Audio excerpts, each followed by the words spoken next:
Hello, everybody. Welcome to the third episode of Low-Key Genius Podcast, where we talk about all things freelance. I'm your host, Juvel De Lima, and right now in the show, I have my new friend, Cloud Vindeville, a 23 years old BS Psychology graduate who started freelancing way back in 2020 during the pandemic. But he stopped after 7 months to focus on his studies, and just this year, after he graduated, he went straight to freelancing. So, hindi ko na sasabihin lahat kasi excited na akong makausap siya. Pakinggan na lang natin ang kwento niya. Hey Cloud, welcome. Hi, Jovel. So, good evening guys. Maraming salamat for inviting me dito, Jovel. I'm so excited for tonight sa magiging conversation natin, no? And I hope na makatulong tong Low-Key Genius podcast natin sa mga aspiring freelancers. Yun. So, syempre, madaming may inspire sa'yo kasi as I have said kanina is fresh graduate ka and you go straight sa freelancing, di ba? So, kwentuhan mo naman kami, paano ka nagsimula sa freelancing and paano ka na-introduce? Ayun. So, nag-start ako freelancing noong 2020. Pandemic yun. Sabi ko sa sarili ko, while studying nung second year college, sabi ko, gusto ko mag-earn ng extra income and a side hustle, ganun. So, I didn't wanna wait na makagraduate before ako mag-earn, no? Parang gusto ko, while studying, nag-earn ako. So, nag-explore ako ng iba-ibang skills. So, napadpad ako sa video editing, nag-aral din ako ng dropshipping, tapos pati VA, pinasok ko rin. Okay. Then, dahil dun sa experience ko with a church before, doon ako natuto actually mag-design. Nag-design ako ng posters with Canva lang. And yun yung nag-peak ng interest ko. Sabi ko, parang gusto ko mag-graphic design. So, yun yung skill na nag-focus ako and then naging designer ako. And then, what I did was, gumawa ko ng sarili kong FB page, both sa Facebook at Instagram. And the rest is history. So, doon ako pinaka nag-start talaga with graphic design and basic na social media management lang. Grabe yun, no? Yung tipong nag-aaral ka at the same time pinagsasabay mo yung pag-aaral mo. Ikaw ba self-supporting sa pag-aaral mo? Ikaw yung nag-aano sa pag-aaral mo? Hindi naman. Parang ano mo lang, extra income mo lang at the same time nag-aaral ka, tama? Yun. So, bilang estudyante at the same time nag-work ka as a freelance, ano yung mga struggles mo as a student? For me, yung magkaroon ka ng tamang routine para mabalance mo yung both ACADS mo and yung pag-freelance. Kasi, syempre, ang mas priority ko nun was my studies eh. So, I had to give my time more on that. And then, yung pag-freelancing ko naman is parang ano lang, like, may specific days lang ako na gagawa ako ng post, ganyan, tapos magpo-post ako sa page ko, o kaya mag-share ako ng tips sa Canva group, ganon. So, isa yun sa mga main struggles ko. Yung magkaroon ako ng specific routine para maging maayos yung system ko. And, ayun, then isa pa yun, wala akong systems nun eh. So, talagang hindi ko alam paano ko ba siya gagawang mag-work, especially paghahanap ko ng clients, ganyan. Kasi hindi ako active sa paghanap ng clients na puro lang ako for the posting lang, ganon. So, para makita ako ng mga tao na, ito, magaling pala mag-design to si Claude. Ayan, puro ganon lang talaga ako before. Oo. Parang hindi ka pa naka-join sa parang kagaya ng tribe kung saan nag-i-encourage na mag-reach out ka sa mga client and parang ganon wala ka pang mga training na ganon. Hindi pa talaga. As in, lang ako nun, self-taught lang. So, inaaral ko lahat on my own. Ngayon, so halimbawa ngayon, sa mga nag-aaral pa lang, ma-advise mo ba sa kanila na magpasok sa freelancing habang nag-aaral? Para sa mga nag-aaral pa, depende kasi siya eh. Kasi merong mga tao na afford or merong privilege na makapag-freelancing, especially kung sila meron na nung right equipment. Kasi ang hirap mag-freelancing kapag wala kang equipment na maganda, na maayos, yung magpa-function talaga para makapag-deliver ka. Kasi yung ibang mga freelancers na kilala ko is hirap sila dahil phone lang yung meron sila. Which is, totoo naman, ang hirap talaga mag-freelancing kung naka-phone lang. Though yung iba ay, like, kaya naman nila, di ba? Though, yun nga, nakadepende siya sa privilege mo. Pero kung, like, if you have the equipment, you have the privilege to do so, then you're free to explore that. Pero kung hindi pa naman kaya, then wag na muna. Kasi nga, mahirap pilitin isang bagay na you don't have yung kailangan para doon. So, nagets kita doon. Naintindihan kita kasi marami din talaga yung mga bagay na pwedeng mag-hinder sa mga bagay na gusto mo kapag wala kayong mga equipment na kailangan mo, tama. Pero Totoo. dagdag ko lang doon sa point mo kasi siguro sa pag-freelance, number one na kailangan mo laptop, tama. Oo.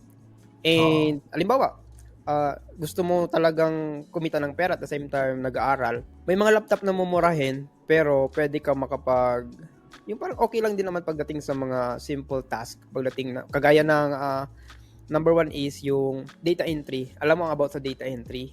More on Ah, data, sa organizational skills.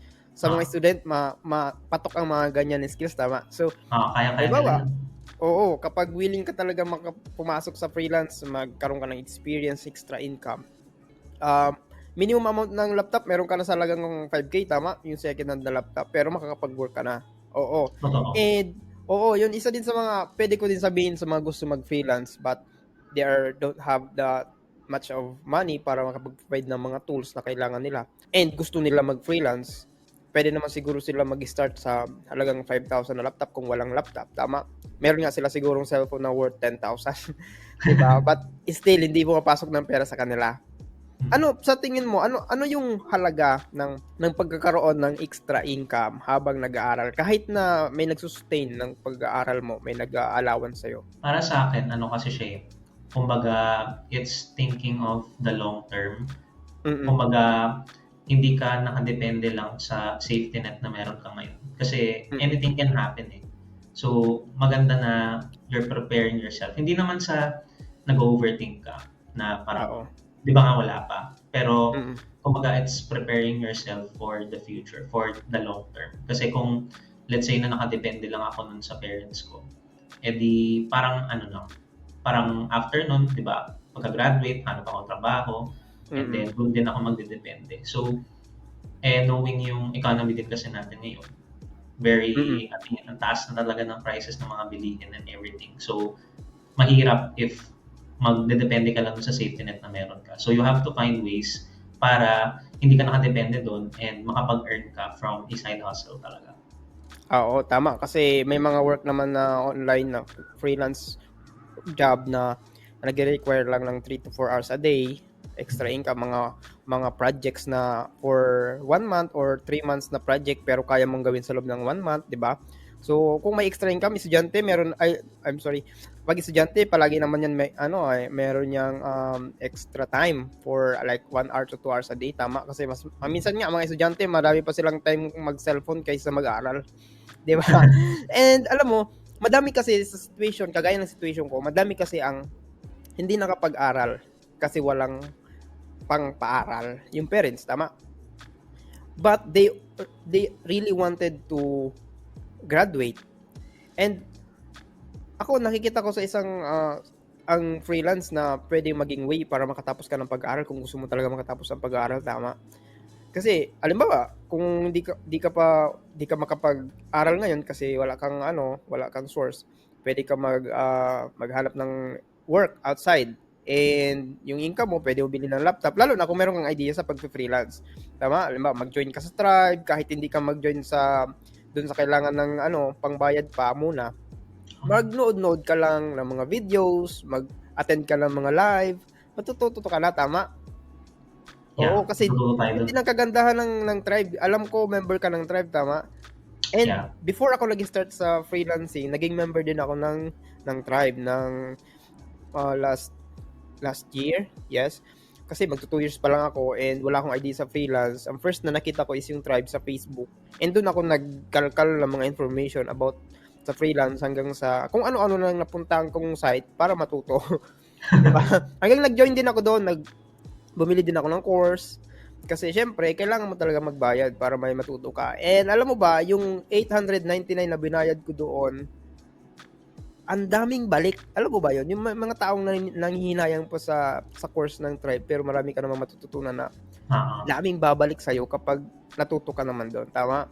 So Tama. ngayon, since member ka ng tribe, marirecommend mo ba sa mga makakapanood nito na mag-explore sila sa tribe, mag-join, ganun? Sa mga ano natin, mga nakikinig na hindi pa familiar sa tribe, ano siya, Oo. um, paid community siya wherein you get to learn about freelancing from scratch. So literally para to sa mga tao na wala pang alam sa freelancing, no idea, pero gustong matuto.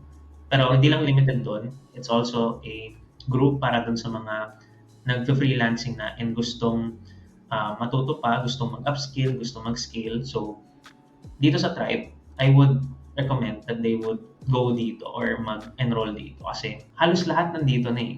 From the lessons pa lang, from the community itself na pwede kang magtanong ng kahit anong question, kahit ano pa yan, parang sa tingin mo, parang ayaw mo tanungin, so parang ang bobong tanong, no? Ganon.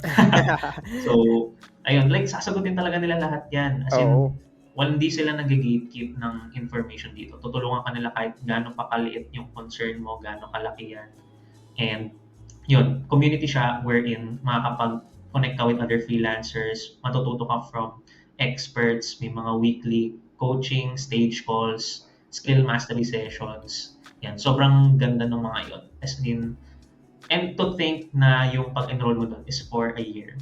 1-year membership yun. You have access to all of that. And magbe-benefit ng sobra yung mga students dito. Kasi everything is there na eh. Kumbaga hindi na nila kailangan maghanap pa ng other courses. Pwede na sila mag-enroll dito and everything na need nila is nandun na talaga.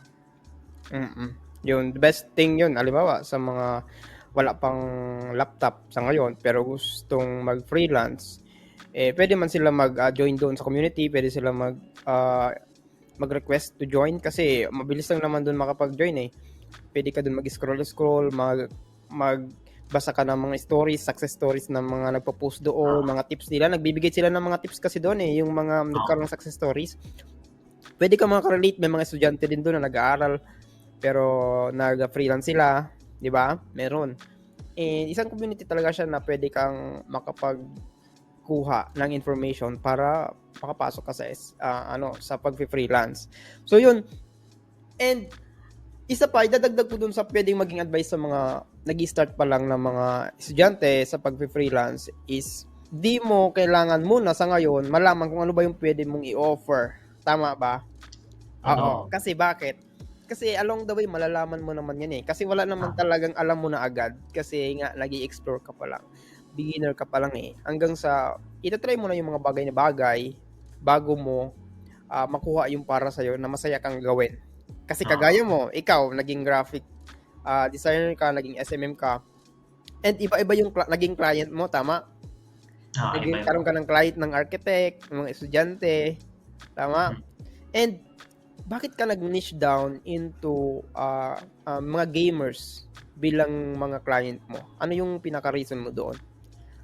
Yung pinaka-reason ko kung bakit ako nag-transition to them is, kasi yung unang market na pinili ko were financial advisors. Kasi doon sa tribe, tinuro sa atin na pumili muna tayo ng isang market, di ba? So, pili ka ng isa lang. So, ang pinili ko noon were financial advisors kasi para sa akin, sila yung marami sa network ko, madali silang hanapin, makontak. So, sabi ko, what if sila yung gawin kong market? So, sila yung naging market ko.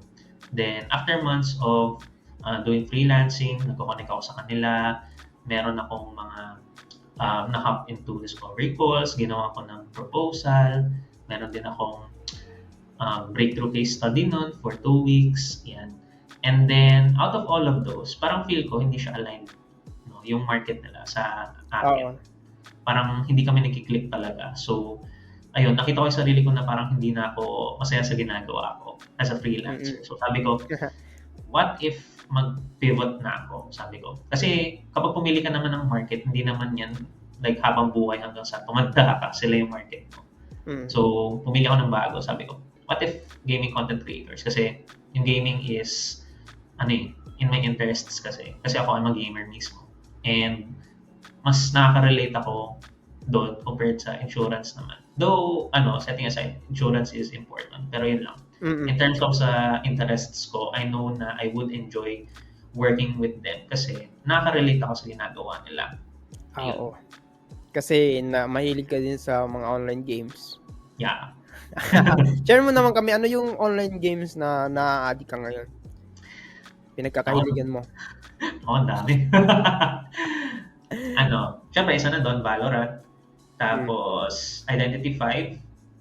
And then, meron akong mga gacha games. Ito, marami to eh. Yung Genshin Impact, yung Honkai Star Mm. Rail, tsaka Wuthering Waves. Ayan, nilalaro ko yung mga yan. Before, naglaro na rin ako ng Call of Duty Mobile. Ayun. Pero yung mga una kong binanggit, yan yung mga nilalaro ko ngayon, madalas.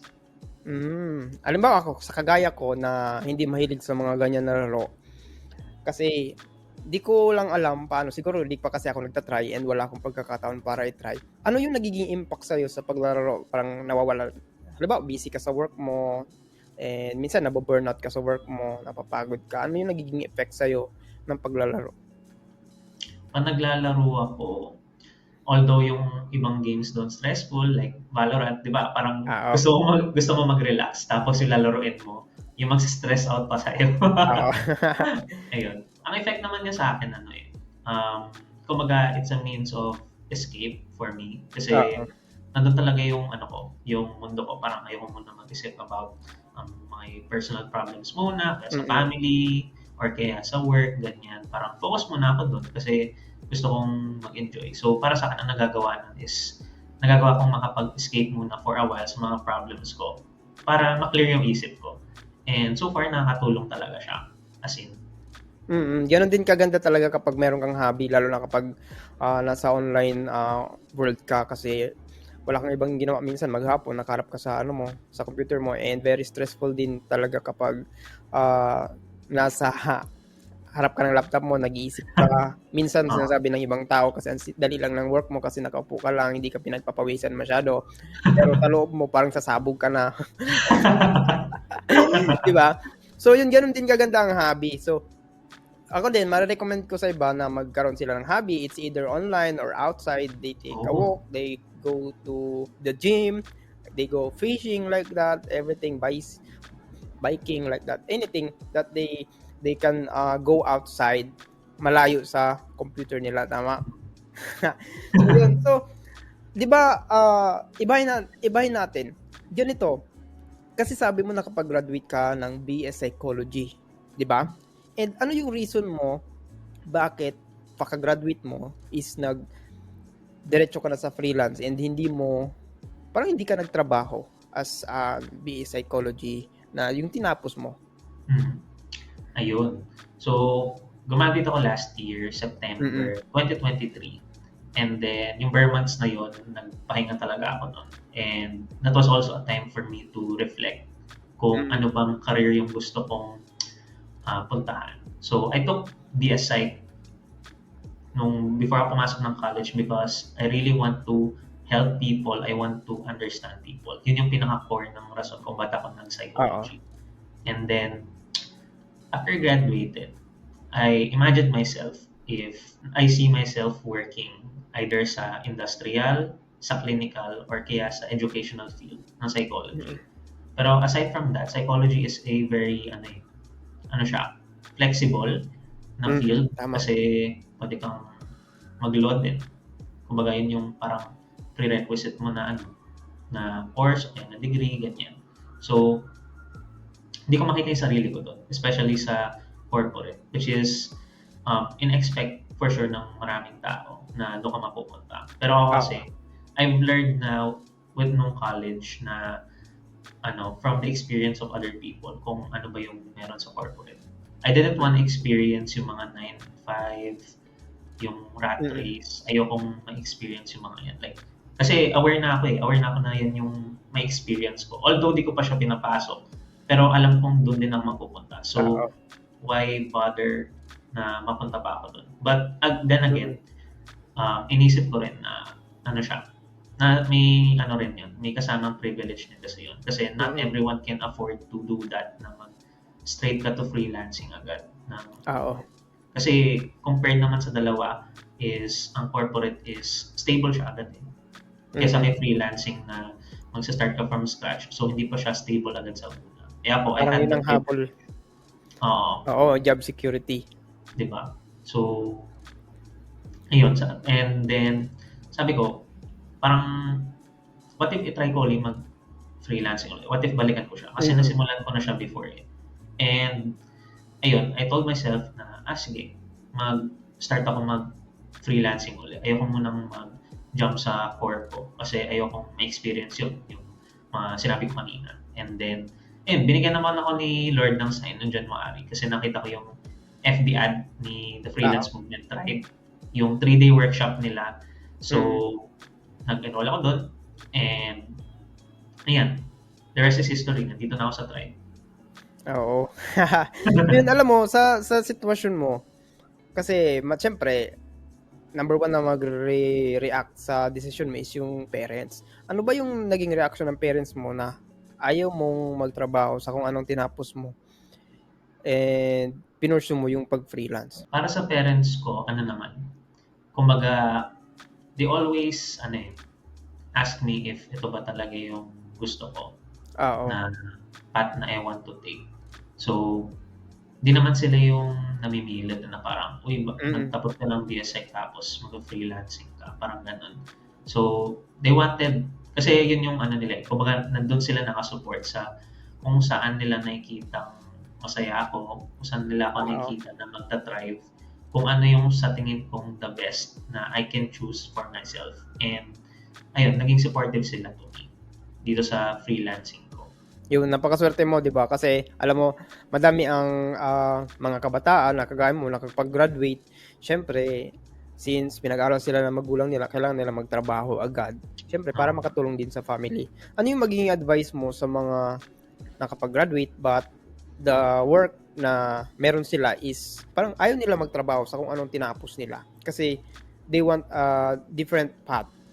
And syempre, kailangan nila mag-explain sa parents nila. Ano yung magiging advice mo sa kanila? Paano mo na-convince yung parents mo? Hindi naman kami yung talagang nakapag-usap ng masinsinan. Parang nagkaroon lang doon ng time na nagtanong sa akin about sa kung anong gusto kong gawin.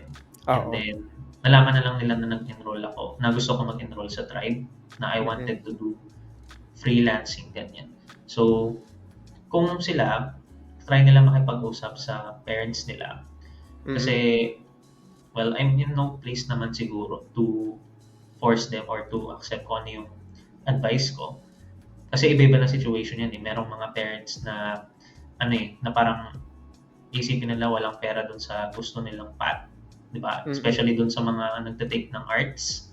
Ayan, isa yan sa mga nakikita ko, na-observe ko na strict sila na parang, ay, walang pera dyan sa arts. Usually, yun yung passion ng ibang mga nagtatake ng, let's say, nagtatake ng gustong mag-med, mag-doctor, mag-nurse, ganyan. So, ang masasabi ko lang for them is, kung hindi pa kaya ngayon, they can still pursue that in the future. Kasi nakadepende yan sa circumstance ng bawat isa sa atin eh. If hindi pa kaya ngayon, then hindi imposible na you can take that in the future. Pero kung kaya naman siya ngayon and like open-minded naman yung parents mo to consider different options, like explain mo lang bakit. Kumbaga, wag natin siyang i-overcomplicate. Explain mo lang bakit, like anong gusto mo tahakin na path. Parang kunwari ako, nag-take ako ng psych. So, in-explain ko dun sa parents ko na gusto ko po mag-freelancing. I want to explore this field po for myself. So, gusto ko na supportan niyo po ako dito. And I'll see if this is a right fit for me. Kasi nandito po talaga yung passion and yung interests ko. So, ganun lang. Idaan lang sa maayos and respectful na usapan. Ma-open up mo sa kanila genuinely kung ano ba yung nasa heart mo. Oo, tama yun. Agree ako dun kasi alam mo, na-experience ko din yan kasi I'm from civil engineering student. Nag-drop out ako dahil sa networking kasi gusto ko nang kumita agad ng pera. Kasi nasa isip ko noon, since na mindset ako, nasa isip ko noon na para mag-aaral, pagkatapos mag-aaral is magtatrabaho para kumita ng pera. And pwede naman ako kumita ngayon ng pera, bakit pa ako mag-aaral? Parang gano'n na mindset, di ba? So, kaya iba yung naging mindset ko noon. And nahirapan ako mag-explain sa parents ko kasi ang parents ko gusto nila ako makapagtapos ng pag-aaral. And hindi may mga parents na, syempre, may mga parents na hindi agad-agad ma-accept yung gusto mo kasi may mga pangarap din sila para sa'yo. And minsan natatakot din naman sila sa mga pwede mangyari sa'yo kapag hindi mo sila sinunod or baka magkamali ka. Oo, totoo. Oo. So ganito, ang number one na naging ano ko doon is nanindigan ako sa sarili ko na kahit anong mangyari, magte-take charge ako sa pwedeng mangyari sa akin. Pwede akong mag-fail, pwede akong hindi mag-succeed sa bagay na gusto ko, pero hindi kita sisisihin. Wala akong sisisihin sa parents ko kasi bakit? Sino nagdesisyon? Ako. Pero what if Tama. mag-fail ako sa desisyon ng parents ko? Pwede ko ba silang sisihin? Siyempre, hindi naman pwede yon. Mm. Kasi, what if hindi ako naging masaya sa career path na ginawa ko dahil sinunod ko ang parents ko? Pwedeng sila masaya, pero ikaw sa loob mo hindi ka masaya. Oo. Pwede ko ba silang sisihin? Siyempre, hindi. Hindi. So, ngayon, ang nagiging ano lang naman dito is labanan. Sa panahon ngayon, is sundin natin kung ano yung gusto natin sa loob natin. Bakit? Ang pera madali na lang kitain, pero yung buhay, isang beses lang yan. Yung 20 years old ka, 23 years old ka, 25 years old ka, 30 years old ka, isang beses lang yan mangyari. What if yung mga edad mo na yan, nalalagay mo sa mga bagay na masaya ka? Tama? Kasi what if 20 years old ka, 30 years old ka, 40 years old ka, yung buhay mo nandun sa bagay na hindi ka masaya? Meaning, you are not living, 'di ba? Kasi hindi mo nililive yung buhay mo sa mga bagay na masaya ka. So magiging advice ko sa mga, sa mga tao na makapanood nito, kung may gusto kang gawin, try to communicate. Kasi number one is communicate with your parents. Kasi mahal ka ng parents mo eh. Darating yung time, maiintindihan ka nila. Kagaya na nangyari sa akin. Nung una, maraming conversation ang nangyari. Maraming pagpaparinig na dapat hindi na ginawa yon, hindi mo na ginawa yon, hindi ka na nag-stop, nagtuloy ka ng pag-aaral mo, sana ganito, sana ganyan. Kasi yung mga kabatch ko nakapag-graduate na, yung iba engineer na, yung iba magaganda na yung trabaho. But nanindigan ako sa sarili ko na sabi ko, may pat akong gustong tahakin na doon ako magiging masaya.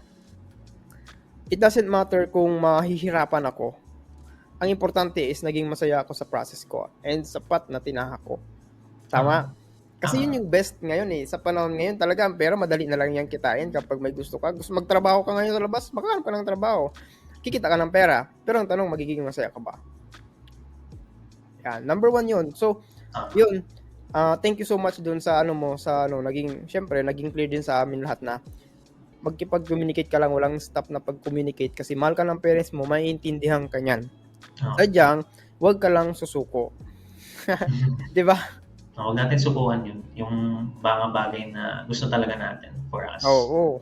Kasi ang parents, normal yan na mag-stop sa'yo, na sabihin na wag mo yung gagawin kasi baka mag-fail ka, baka walang mangyari sa'yo, sayang ng taon.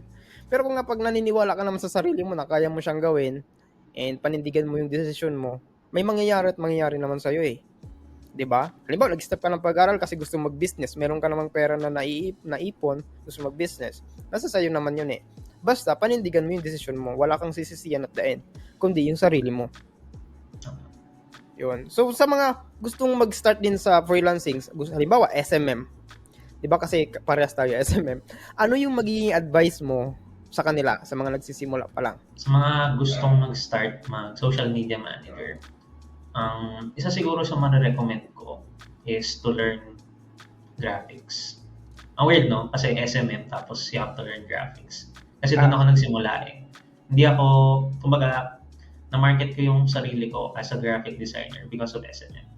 Kasi natuto ako mag-design. Kasi anong ipapakita mo sa social media kung wala kang any kind of post? Mostly, na mga makikita mo is graphics, di ba? So, when I learned design, gumawa ako ng sarili kong FB page, tapos doon ako nag-share ng mga designs ko, like ano yung mga elements of design, ano yung mga nakikita kong Canva tricks, ganyan, kunwari ano tong sliced effect na to, ganyan. So, talaga nag-post lang ako nun. So, kung gusto mo mag-start mag-SMM, pwedeng doon ka mag-start, matuto ka muna ng graphics, ganyan. And then, I would also recommend na mag-take ka ng course. Merong mga free courses there for SMM. Like, may mga sites there like sa Coursera, pwede sa Udemy. Meron din mga nag-offer na pages.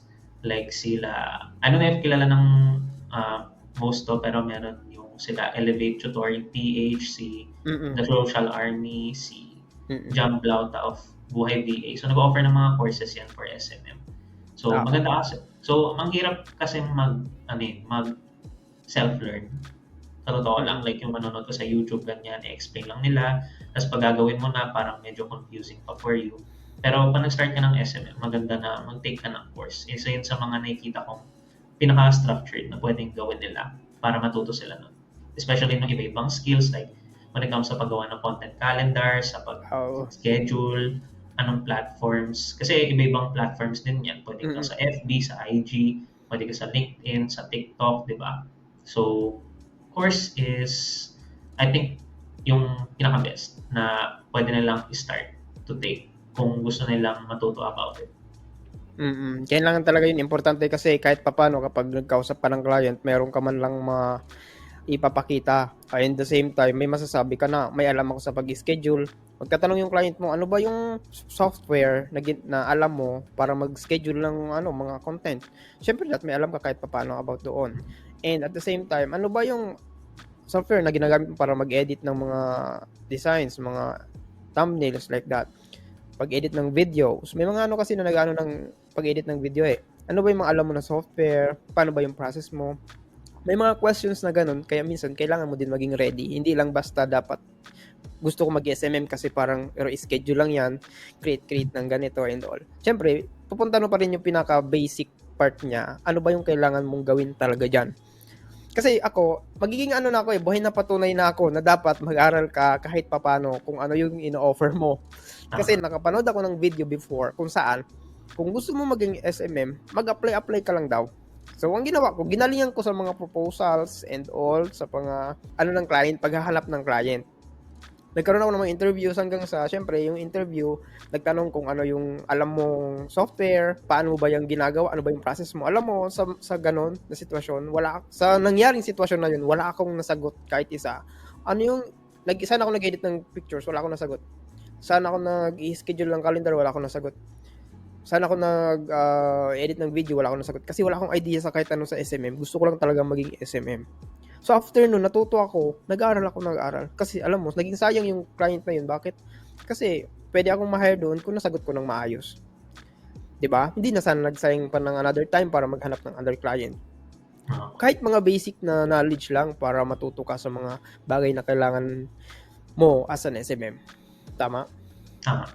Oo, yun. Kasi mahirap din naman kasi na sobrang mong ginalingan sa pag mapansin ka lang ng client, tapos kapag napansin ka na, wala ka na may bubuga. Di ba? Yung parang may script. Minsan may mga script ka, pero yung mga tanong ng client mo is outside ng mga script na meron ka. Di ba? Parang mablank ka na ba? Ano ba yung sasagutin ko? Parang niligawan mo yung client na yun, kaka-message mo halos 2 linggo, 1 buwan. Nung nasa call ka na, wala ka na may sagot, di ba? Yun, best yun. So, kailangan maging prepared din tayo. Kahit na beginner tayo, kailangan mag-invest tayo sa sarili natin. Kagaya ng sabi mo, may mga free courses dyan na available. Meron naman mga paid courses, pero sobrang mumura lang naman. Di ba? Very affordable. Tapos, yung matutunan mo is grabe naman. Worth it naman talaga. Tama? So, yun. So, alam mo, kanina, binabasa ko yung yung response mo sa akin. Sabi mo, mahilig ka sa cubes, speed cuber ka. Gaano katagal ba yung pinaka-mabilis mo? Mali, tama ba yung tanong ko? Gaano katagal yung pinaka-mabilis mo? Ano yung pinaka-mabilis mo na record? Around 6.34 seconds yun. Sa 3x3 lang na Rubik's Cube. Yan! Ayun. Parang pinabuko lang to eh. Hindi ko magagalaw kasi baka hindi ko mabalik. Tulungan kita. So yun, alam mo, na-appreciate ko yung time mo. Ito na lang. Last na magiging advice mo sa mga, ano ba yung tamang mindset? Ano yung tamang ugali kapag nagsisimula ka sa freelance? Kasi ibang-iba yung freelance sa pag-a-apply ng normal na trabaho sa labas. Tama? Tama. Ibang-iba siya. Ano ba yung tamang mindset na dapat meron ka para makaland ka ng job sa freelancing? Okay. Advice ko sa mga aspiring freelancers, pinakauna is to take action. Sobrang gas-gas na niya actually na 2 words lang yun, no? Take action. Sobrang gas-gas niya na actually sa freelancing, pero sa totoo lang, sobrang timely niya, sobrang applicable niya sa lahat ng bagay. Kasi, a lot of us, kahit ako, nung nagsa-start ako, ang dali lang matutunan ng mga bagay like, okay, ganito pala gumawa ng content calendar. Ganito pala, dito pala maghahanap ng clients. Ito pala yung mga courses na pwede palang i-take. Pero at the end of the day, did you take action ba on it? Tama. Walang mangyayari sa freelancing journey mo kung di ka magta-take action. And most of the time, it's because in-overthink natin. Most of the time, takot tayo kahit na hindi pa nangyayari yung specific na bagay. So, dun sa mga gusto mag-start ng freelancing, you have to take action. Whether it's, di naman kailangan siya sobrang laking step. Like, take small steps lang. Gigil mo. Oo, parang grabing gigil mo kasi mabuburnout ka kasi, kapag parang gusto mo sabay-sabay na lahat para makahanap ka na ng work, hindi ba ganun yun? Oo, tama. So, like, take small steps lang. Whether it's makipag-connect ka with 5 prospects a day, gumawa ka ng rough draft lang ng portfolio mo. Like, let's say, mag-SMM ka, di ba? So, kailangan may portfolio. Whether it's mag-optimize ka lang ng profile mo, change mo lang yung profile pic mo na nakangiti ka, tapos yung cover photo mo na may offer statement ka, i-change mo lang yung bio mo. Ayun, like, nandun kasi, yun yung magbibigay kasi sa'yo ng resulta dito. Marami kasi hindi nakakita ng resulta because they don't take action. Dahil nga natatakot sila na, what if akong ma-judge ako ng ibang mga tao? What if pagtawanan lang nila ako? What if walang pumansin sa akin? So, tama. Taking action lang. Kasi the more na we take action, dun kasi nabibuild yung confidence natin. And most aspiring freelancers,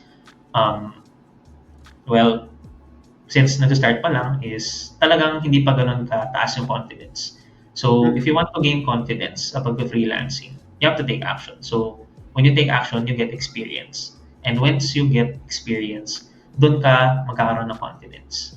And yun, mas magiging maayos yung freelancing journey mo with that. Kasi itong freelancing hindi siya para dun sa mga tao na mahina yung loob. Kailangan makapal yung mukha mo here. Kailangan na, alam mo yun, like, in a way, parang may pagkabahala na mindset. Sige, bahala na, mag-optimize ako ng profile, kahit pagtawanan nila ako, bahala na yan. Ayun. Kasi yun yung, wala kang ibang aasahan na ibang tao dito, kundi sarili mo lang. Kasi you're going to build from scratch, lalo na kung wala ka pang background. You're going to build your portfolio. You're going to build your network. You're going to build your systems as a freelancer. So, you have to take action talaga sa lahat ng to. And lessen yung pag-overthink. Kumbaga, just take action lang and go with the flow. Doon ka mag-improve along the way. And eventually, results will follow. Yun. Yun lang naman talagang kailangan gawin kasi hindi mo naman kailangan maging magaling na agad para pumasok ka dito. Kasi lahat naman nagsimula sa freelancing is hindi marunong sa mga bagay na ginagawa nila ngayon. Gumaling na lang sila kasi pinagtuunan nila ng pansin, binigyan nila ng time, effort, and energy. Inaral nila ng inaral hanggang sa gumaling na lang sila. Kaya kung natatakot ka kasi baka hindi mo kaya and all, naramdaman din yan ng mga coach mo or na mga taong nag-i-encourage sa'yo. Sadyang, nag-take action lang sila at nilabanan na talaga yung takot nila. Tama? Tama. Yun. So, thank you so much, Cloud. And very na-appreciate ko yung time mo ngayon. Madami akong natutunan sa'yo ngayon. At the same time, sigurado yung mga makapapanood nito. Yan. Thank you so much. Thank you so much, Joel, for inviting me here. So, ayan, gandang experience nito. And I hope na makatulong talaga yung mga napag-usapan natin and mga na-share natin na tips and insights sa mga aspiring freelancers. Yun. So, thank you so much, guys. Have a great day and happy freelancing. Bye-bye!